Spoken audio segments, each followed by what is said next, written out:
Обама отанына опасыздық жасады, дейді Трамп. Ақ үйдегі баспасөз брифингінде 2016 жылғы сайлау нәтижесімен саяси драма қайта сөз болды. Бұл жолы Кэролайн Левит, ұлттық барлау агенттігінің директоры, шпиондардың үстінен қарайтын туысы Габбардты шақырып, Обама әкімшілігін 2016 жылғы Ресейдің ақш сайлауына араласуына қатысты тергеуді қасақана бұрмалады деп айыптады.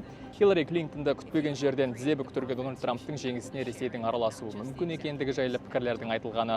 Одан соң 45-ші президенттің сол күдік күмәннан біраз жылдар бойы құтыла алмай қиналғаны рас. Енді мұнда жала жабуға кімнің тапсырыс бергені белгілі болды деп Габбард ханым Обаманың үстінен қылмыстық іс қозғау үшін әділет министрлігіне жүгініп отыр. Осылайша Ақ үй 2016 жылы Обама Трамптың Ресеймен ауыз жаласқанын орынсыз алға тартып, мемлекеттік төңкеріс жасағысы келді. Трамптың заңды жеңісін жоққа шығармақ болып деп отыр. Алайда 44-ші президенттің командасы мұны негізсіз айыптау деп, Эпштейн дауынан арылмай жатқан Трамптың халық назарын басқа дүниеге бұру үшін жасаған саяси ойыны деп бағалап отыр. Расымен солай ма, әлде Обама президенттік иммунитеттен айырылып соттала ма, оны алдағы әділет министрлігінің шешімінен білеміз.